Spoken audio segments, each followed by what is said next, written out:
হতাশা মাদক দিয়ে দূর হয় না। হতাশা দূর হবে, বলে দিব, তিনটা জিনিস, মাত্র তিনটা। কয়টা ভাই? এক, 5 ওয়াক্ত নামাজ। এক কি? নামাজে আপনি অজু করে সেজদা দেন, ইনশাল্লাহ আপনার মনে প্রশান্তি না আসলে আমাকে এসে বলেন যে আসে না। চোখের পানি, মনের আবেগ যা আছে আপনার ভিতরে, কষ্ট, দুঃখ, যন্ত্রণা, সব আল্লাহকে ঢেলে দিবেন ইনশাল্লাহ। নিজের আবেগ ধরে রাখবেন এখানে, আপনি আল্লাহর জন্য ঢেলে দিবেন। মানুষকে আবেগ দেখা কি লাভ? মানুষ আপনার চোখের পানির মর্ম বুঝবে? মানুষ কি মানুষের চোখের পানির মর্ম বুঝে? আপনার পিতা যদি মারা যায়, আমার কাছে এসে দোয়া চান, কান্নাকাটি করে, আমি দোয়া করতে পারবো, কিন্তু আমি কিন্তু আপনার ফিলিংসটা বুঝতে পারবো না। আপনার অনুভূতি কে বুঝতে পারবেন? আল্লাহ পাক আপনার ঘাড়ের রগের চেয়েও কাছে আছেন। সুবহানাল্লাহ, সুবহান, আল্লাহ পাক ঘাড়ের রগের চেয়ে কাছে আছে। গতকালকে বাংলাদেশের একজন বরেণ্য আলেমের সাথে একটা কনফারেন্সে ছিলাম। উনি বলছিলেন যে এক ব্যক্তি, এটা শোনেন, এক ব্যক্তি খুব তার শখ যে তিনি সাহাবীদের মতো নামাজ পড়া শিখবেন। কথা বুঝতে পারছেন? সাহাবীদের মতো নামাজ শিখবেন। তো একজন বরেণ্য আলেমের কাছে এসেছেন, এসে বলছেন যে আমাকে সাহাবীদের মতো নামাজ শিখিয়ে দেন। তখন সেই আলেম আরেকজন আলেমের সন্ধান দিয়েছেন, যা তুমি তার কাছে যাও, তিনি শেখাবেন। তো সেই ব্যক্তি একটু অবাক হয়েছেন, কারণ যাকে প্রশ্ন করেছিলেন তিনি অনেক বড় মুহাদ্দিস, আর যার কাছে পাঠানো হচ্ছে তিনি অত বড় মুহাদ্দিস নন, কিন্তু আবেদ, আমল করেন। তাকে গিয়ে বলছেন উনি আমাকে পাঠিয়েছেন সাহাবীওয়ালা নামাজ শিখিয়ে দেন। তখন তিনি বলছেন ঠিক আছে, সুন্দর করে অজু করে আসো, সুন্দর করে অজু করে আসো। অজু করার সময় খালি খেয়াল রাখবা যে আমি অজু করছি শুধু আল্লাহর সন্তুষ্টির জন্য। কি খেয়াল রাখবেন?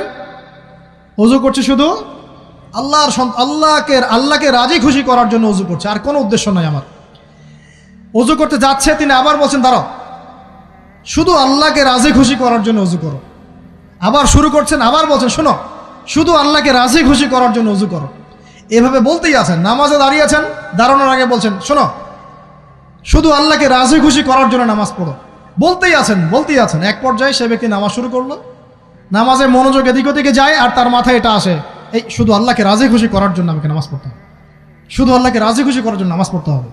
এই চিন্তা তার মনের মধ্যে ঘুরপাক খাচ্ছে। এভাবে নামাজটা সে শেষ করে চিন্তা করছে যে নামাজ তো পুরোপুরি মনোযোগ দিতে পারলাম না। বারবার মাথার মধ্যে এরকম চিন্তা আসছে, আল্লাহ আমাকে তুমি মাফ করে দাও, নামাজটা আমার মনে হলো না ঠিক মতো। তখন সে ফিরে এসে তার সে ওস্তাদকে বলছেন আমার তো নামাজ এরকম করে পড়লাম, কিন্তু শেষমেশ মনে হলো যে নামাজটা হয়তো কবুল হয় নাই, আল্লাহর কাছে খুব মাফ চাইলাম, আল্লাহ আমাকে মাফ করে দাও, নামাজটা মনে হলো না। তখন সেই যে প্রথম ব্যক্তি যিনি পাঠিয়েছেন তিনি বলছেন এটাই হলো সাহাবীওয়ালা নামাজ। তারা আল্লাহকে রাজি খুশি করার জন্য নামাজ পড়তেন, নামাজ শেষ করে আল্লাহর কাছে ইস্তেগফার করতেন, আল্লাহ কিছুই হলো না। আমার কথা কি বুঝতে পারছেন? অতএব আল্লাহকে রাজি খুশি করার জন্যে আপনি আপনার আবেগ, আপনার ইবাদত সব ঢেলে দিবেন ইনশাআল্লাহ। অন্য কারো কাছে কিছু পাওয়ার আশা করব। আমাকে আল্লাহ পাঠিয়েছেন দুনিয়াতে নামাজ পড়তে, রোজা রাখতে, দিনের প্রচার করতে, দিনের জ্ঞান অর্জন করতে, এই তো। তা আমি একজন মেয়ের জন্য জীবন নষ্ট করে দিব কেন? আমি তাহলে আল্লাহর কাছে কি মুখ দেখাবো, আর নবীর কাছে কি মুখ দেখাবো? ওখানে গিয়ে বলবো আল্লাহ আমি আমার অমুক প্রেমিকার জন্য আশেক হয়ে একদম জীবন দিয়ে দিয়েছি, আত্মহত্যা করেছি। গেছে ভাই, যাইতে দেন। যে ব্যক্তি আপনার অবস্থানকে মূল্যায়ন করে নাই সে আপনার যোগ্য ছিল না। এখন আপনি কি করবেন? নিজের অবস্থান উন্নত করেন, আপনার পিছনে লাইন ধরে ঘুরবে ইনশাআল্লাহ। এটাই বাস্তবতা। দুনিয়া খুব খারাপ জিনিস। মানুষের অবস্থানকে মূল্যায়ন করে, মানুষের অবস্থানকেই মূল্যায়ন করে, কিন্তু আল্লাহ রাব্বুল আলামিন আপনাকে সর্বাবস্থায় ভালোবাসেন। আলহামদুলিল্লাহ। এই যে আমরা এখন অনেক পাপ করছি না, আল্লাহ কি আমাদেরকে আযাব দিয়ে ধ্বংস করে দিয়েছেন? আল্লাহ পাক এখনো আমাদেরকে ভালোবাসেন, রহম করেন, আল্লাহ পাক অপেক্ষা করছেন কখন তওবা করবে, আমি তওবা কবুল করব। এই কখন আমার বান্দা খালি একবার বলে আস্তাগফিরুল্লাহ, আল্লাহ পাক সাথে সাথে মাফ করে দেবেন ইনশাআল্লাহ। আর সেই আল্লাহকে ভুলে আপনি কার পিছনে ছুটছেন? আমরা কিন্তু নিয়াত করতে পারি ভাই যে আমরা যারা ওয়াজ শুনলাম জীবনে কোনোদিন সিগারেটে হাত দিব না ইনশাআল্লাহ। রাজি আছি ভাই? অন্য বড় বড় জিনিস তো বহুত দূরের কথা। আচ্ছা, অনেকে রাজি হয় নাই কেন? আপনারা কি অলরেডি আসক্ত? আমি অনেক ভাইকে দেখেছি মাশাআল্লাহ ইফতার খুলেই একদম বেনসন টানা শুরু করে। হ্যাঁ, এটা যে হারাম আপনাদের কেউ ওয়াজ করে শোনায় নাই? এটাকে কি মনে করেন আপনারা, হারাম না হালাল? কেউ বলেছে মাকরু, নাকি মাকরু ফতোয়া দিয়েছে? মাকরুহ শব্দের অর্থ জানেন আপনি? মাকরুহ শব্দের অর্থ কি একটু শোনেন। সূরা বনী ইসরাঈল খুলবেন। কোন সূরা? সূরা বনী ইসরাঈল আল্লাহ পাক বলছেন, আমি বনু ইসরাঈলকে এই কাজগুলো করতে নিষেধ করেছিলাম। কোন কোন কাজ? জেনা করো না, জেনার ধার কাছে যেও না, এতিমের মাল আত্মসাৎ করো না, শিরিক করো না ইত্যাদি। যারা আলেম আছেন তারা আমার কথা বুঝবেন। এই কাজগুলোর পরে আল্লাহ পাক বলছেন যে এই প্রত্যেকটা কাজ আল্লাহর কাছে মাকরুহ, অপছন্দের। কিসের? অপছন্দ। আর এটাকে আপনি সহজ মনে করছেন? নিয়াত করি আল্লাহ পাকের সন্তুষ্টির জন্য আমরা কোনোদিনও মাদকের সাথে সম্পৃক্ত হব না ইনশাআল্লাহ। আর বিশ্বাস করেন, শুধুমাত্র মাদকদ্রব্য নিয়ন্ত্রণ অধিদপ্তর এই আইন কানুন এগুলো দিয়ে, জরিমানা দিয়ে মানুষকে মাদক ছাড়ানো যাচ্ছে না, যাবে না। কেন যাবে না এটা আপনারা খুব ভালো করেই জানেন, আমি বলতে চাচ্ছি না। অনেক সময় মাদক বিরোধী কনসার্ট করে মানুষ, মাদক বিরোধী কনসার্টে ওঠার আগে এক বোতল ডাইল খেয়ে আসে আগে। এগুলো কি বাস্তব কথা বলছি না অবাস্তব কথা বলছি? আমাদের যুবক ভাইরা কোশ্চিনকালেও মাদকের ধার কাছে যাবেন না ইনশাআল্লাহ। একটা হাদিস খালি মনে রাখেন, এই হাদিসটা মনে রাখেন। নবী সাল্লাল্লাহু আলাইহি ওয়াসাল্লাম বলেছেন, কেউ যদি মাদকদ্রব্য সেবন করে তার 40 দিনের নামাজ কবুল হবে না। সিগারেট একটা খেয়েছি, 40 দিন নামাজ নাই। এরপর যদি সে তওবা করে আল্লাহ মাফ করে দিবেন। আবার যদি মাদক খায় আবার 40 দিন কবুল হবে না। যদি আবার তওবা করে আল্লাহ মাফ করে দিবেন। আবারও যদি খায় আবারও 40 দিন কবুল হবে না। আবারও তওবা করলে আল্লাহ আবার মাফ করে দিবেন। চতুর্থবার সে যদি মাদক খায়, আল্লাহ রসুল সাল্লাল্লাহু আলাইহি ওয়াসাল্লাম বলছেন, আল্লাহ পাক কিয়ামতের মাঠে তাকে তিনাতুল খাবাল পান করাবেন। কি পান করাবেন? তিনাতুল খাবাল। সাহাবীরা বললেন, ইয়া রাসূলুল্লাহ, এটা কি তিনাতুল খাবাল? কি? নবী সাল্লাল্লাহু আলাইহি ওয়াসাল্লাম বলছেন, এটা হচ্ছে জাহান্নামীদেরকে আযাব দেওয়ার পর তাদের রক্ত মাংসের যে পুঁজ বের হবে, এই যে ড্রিঙ্কস, জাহান্নামের হার্ড ড্রিঙ্কস, এই ড্রিঙ্কসের নাম হলো তিনাতুল খাবাল। আল্লাহ পাক আমাদের সবাইকে মাদক থেকে বাঁচিয়ে রাখে। আমল হচ্ছে কোরআন তেলাওয়াত। যে ব্যক্তি কোরআন তেলাওয়াত করতে পারে নিয়মিত, তার মনের মধ্যে এই হতাশা, এই ভীরুতা, এই কাপুরুষতা কিচ্ছু আসবে না ইনশাআল্লাহ। আমি গ্যারান্টি দিচ্ছি আপনাকে, হতাশা আসবেই না আপনার মনে যদি আপনি কোরআন বুঝতে পারেন। কোরআনের একটা আয়াত নিয়ে কোনো সময় দেখা যায় 2-3 ঘন্টা সময় পার হয়ে যাচ্ছে, আয়াতটা ছেড়ে সামনে যেতে পারছি না। কোরআনের ভিতরে ঢুকলে আপনি দুনিয়ায় ভুলে যাবেন কি হচ্ছে আশপাশে।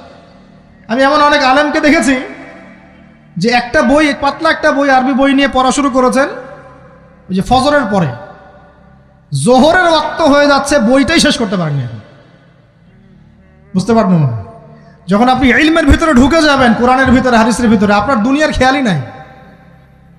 একজন আলেম, তিনি এক রাত্রে একটা বই লিখেছিলেন, চটি বই, এক রাত্রের মধ্যে। বলা হচ্ছে, তার সম্পর্কে বলা হচ্ছে যে রাতের খাবার তাকে দেয়া হয়েছে যে আপনি এটা খেয়ে নেন। তো সে খাবারটা পাশেই আছে, খাবারটা খাবো, এটা লিখে খাবারটা খাবো, এরকম তার চিন্তা ছিল। ফজর হয়ে গেছে, বই লেখাও শেষ, খাবার এই অবস্থায় পড়ে আছে, ডুবে গেছেন ভিতরে, খাওয়ার মাথায় তার খেয়াল নাই। এরকম হয়। একজন মনীষী, বিখ্যাত মনীষী, রিয়াদুস সালেহীন কিতাবের রাইটার, সংকলক আল্লামা নববী রাহিমাহুল্লাহ, এরকম সারা রাত চলে গেছে, পাশে 2টা খেজুর, ওই 2টা খেজুর খাওয়ারই সময় পান। হাদিস নিয়ে গবেষণা করতে রাত পার হয়ে গেছে। আমি বলতে চাচ্ছি, যখন ইলমের ভিতরে, কোরআন হাদিসের ভিতরে ঢুকে যাবেন, আপনার দুনিয়ার খেয়াল আপনার চলে যাবে ইনশাআল্লাহ। এই টেনশন, হতাশা, এই সেই বাদ, তখনই আল্লাহ পাক আপনাকে তার পক্ষ থেকে রহমত দিবেন, বরকত দিবেন, আল্লাহ আপনার দুনিয়ার কাজগুলো করে দিবেন ইনশাআল্লাহ।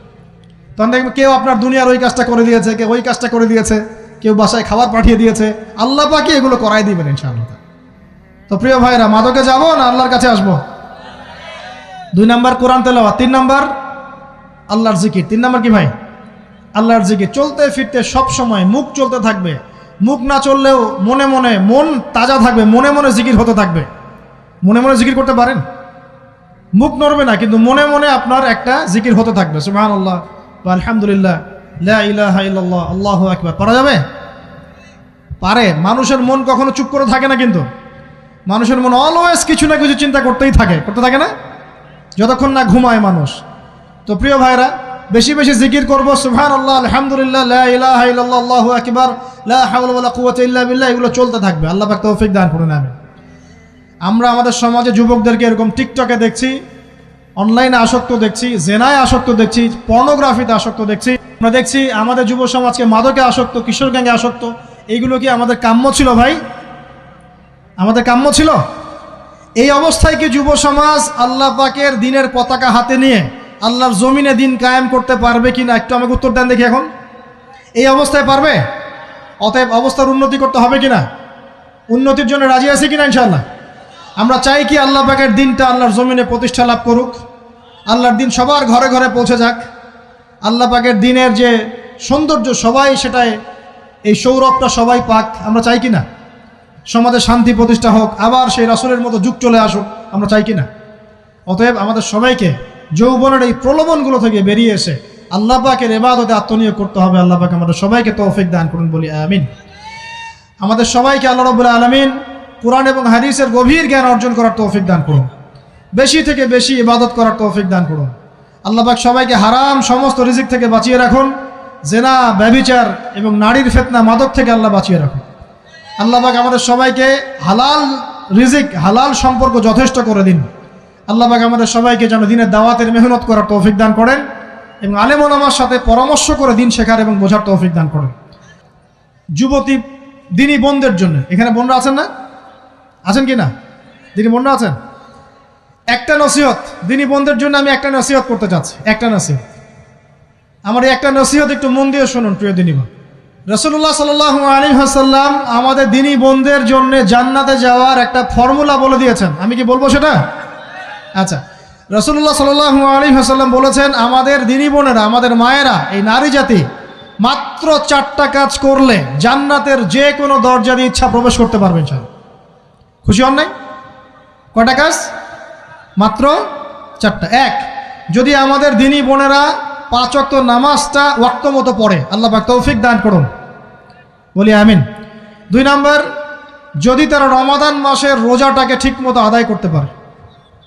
1 নাম্বার 5 ওয়াক্ত নামাজ ঠিকঠাক আদায় করা, 2 নাম্বার রমজান মাসের সওম রাখা, 3 নাম্বার তাদের লজ্জাস্থানের হেফাজত করা, মানে শরঈ পর্দা মেনটেন করা, শরঈ পর্দা মেনটেন করা। এবং আমি বলে দেই, চেহারাটা আপনাদের পর্দার অন্তর্ভুক্ত। এটা নিয়ে অনেক বাকবিতণ্ডা হয় না সমাজে, চেহারা দেখানো যাবে কি যাবে না ইত্যাদি। চেহারা আপনার পর্দার অন্তর্ভুক্ত বিষয়, ফুল স্টপ। এর উপরে ফতোয়া অনেকে অনেকভাবে দিচ্ছে, কিন্তু বরেণ্য উলামায়ে কেরামের কিতাবগুলো ঘাটাঘাটি করেন, তাদের ফতোয়া হচ্ছে চেহারা আপনার পর্দার অন্তর্ভুক্ত বিষয়, চেহারা ঢেকে রাখবেন। আল্লাহ পাক তৌফিক দান করুন। চোখ থাকবে খোলা, ঠিক আছে।